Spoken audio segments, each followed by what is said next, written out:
noob to all this, as you can tell. But I just got done reading about Eli. I mean, I call him Eli because I had this dream about him, and now it's like a recurring dream from my childhood. But his name's actually Elijah. His name in Hebrew means my God is Yahweh, and it's the same as Elias, Elijah and Elias. Old Testament Kings 1 and 2, 17 and 19, and 1 and 2, basically. So he confronts this king named Ahab, who's like a bad guy. He's like going around getting all crazy with people, killing them for just like whatever reason. And sometimes he's nice, but then he's mean again. So it's like, we need to just kill Ahab. So God tells Elijah to flee after he makes Ahab mad. He's like, you need to run for it. So he flees out of Israel, and there's like a hiding place by a brook again. Remember how we're always talking about the brooks? And this brook is called Chorath, which I thought was like a funny name to name a brook, east of the Jordan, where he will be fed by ravens. There's no proof of him actually being fed by ravens. There's not even any ravens in the story. So, I mean, there's a picture of him that somebody drew with some ravens in it. So, I think that was like to depict him being fed by ravens. They're like, oh look, Eli, he's not a liar. He actually got fed by ravens. It could also mean the same word as the word for Arabs. So doesn't that make a lot more sense? Like, I don't know why they didn't just write that in there and say, where he will be fed by Arabs, because this is their land. Obviously, it would make sense that Arabs would feed him, not ravens. Whatever. Anyway, when the brook dries up, God sends him to a widow. Her name is, she's living in some town of Zarephath in Phoenicia, which you guys know Phoenicians, like, they don't even have language, right? They just like speak a dialect or something. They just make sounds out of their face in real life. That's their language. So I guess this woman in Zarephath in Phoenicia, this must be like when other people went and settled there, because she actually talks to Eli like in an actual language or whatever. At least that's what it says in the book. And so he's telling her, like, just eat the rest of your food. God's always going to provide for you. And then he resurrects the baby. Like, all of this stuff is just like so extra. I don't even know what the point of all of it was, but apparently like all these miracles just begin to happen. So that's how we know Eli is a man sought after by this King Ahab and his wife Jezebel, who's like has a bunch of priests working for her. Like, obviously they're fake priests because they're all like pro-violence and all that stuff. So Elijah will return during the end times. That's all it says about that. There's Yahweh's altar with 12 stones, apparently. I don't know what it is with the 12. Like, I thought they were going to make a reference to the tribes, but it's just stones that he makes all this water like disappear, and then the fire comes down from the heavens. So he's like, people know he's legit, he's magical, and he's not playing. And then he fills this trench up, asks Yahweh to accept the sacrifice. Fire falls. The stones of the altar get consumed by God, and the earth and the water, like I said, the trench, Lord, and that's when they know, they're like, he's God, Elijah's God. Everyone freaks out and they kill everybody. They kill the people that he tells them to kill now, because he's the boss, because he made the water disappear, right? And then orders them to seize the prophets of Baal, because they're like false prophets and they couldn't make the water disappear apparently. So they do. They actually kill them beside the river of Kishon.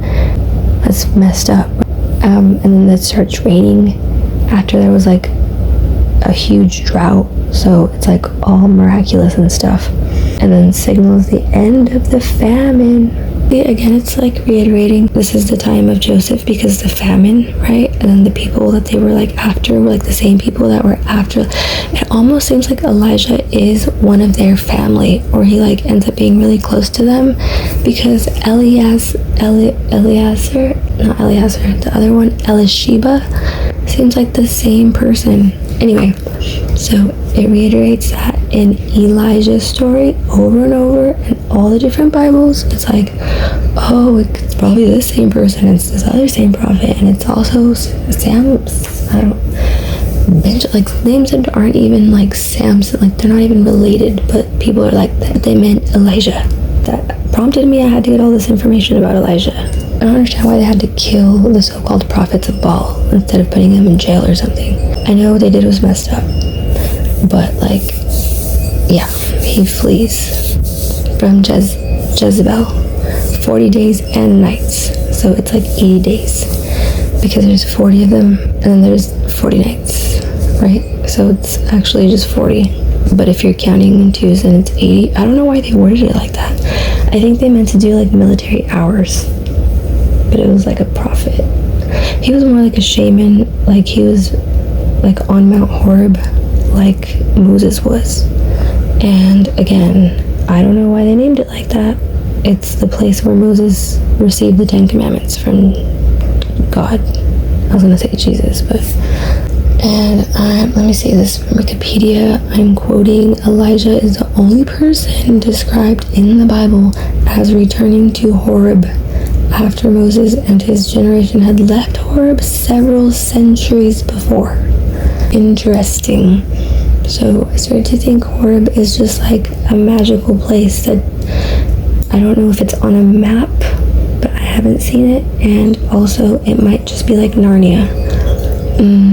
I've never been good at geography. This is this author trying to point out maybe Mount Horeb is Narnia. Maybe only prophets can acquire access to it during their sleeping hours, or maybe I just made all that up. So what's now known as Syria before it became like whatever, isolated, it's just like the wilderness of Canaan is what I'm guessing it is, because it sounds like everything they're saying, it just sounds exactly like that was Syria. They're like, oh, he woke up and he ate some bread that magically appeared, and then he drank some water that was there, like, and then he goes back to sleep, and then this angel comes and talks to him. Like, where are these even coming from? He's not like a typical prophet, right? He's just having all these weird experiences. Like, he is shrooming. If I didn't know any better, I would say he's absolutely, he's definitely shrooming. But they don't want to say that in the biblical text because they probably didn't know what those were yet. I don't know. But the shamans knew what they were, but they're probably not going to tell them. So it was probably abundant in shrooms at the time, though. So they probably didn't even know what they were eating if they were shrooming, It's not their fault. The voice wakes him up and says, eat the bread, apparently. So he seeks shelter in a cage. This is actually written. He seeks shelter in a cage and goes to stand on the mountain in the presence of the Lord, because the Lord's gonna pass by there. There's a mighty wind. Hold on. So there's a wind, and an earthquake, fire, and YAWEH. God is not in any of these for some reason. But he chooses to come instead as a still small voice. I don't know why they worded it like that. There has to be like some secret, like cryptic meaning to it. Like, it's gotta be. It's weird. Small voice sends Eli to Damascus to anoint Hazael as king of Aram, Jehu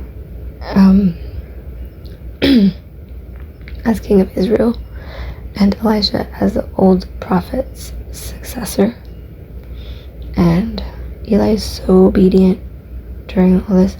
And okay, 3 different theories regarding origin are in the Agada literature, which is rabbinic narrative.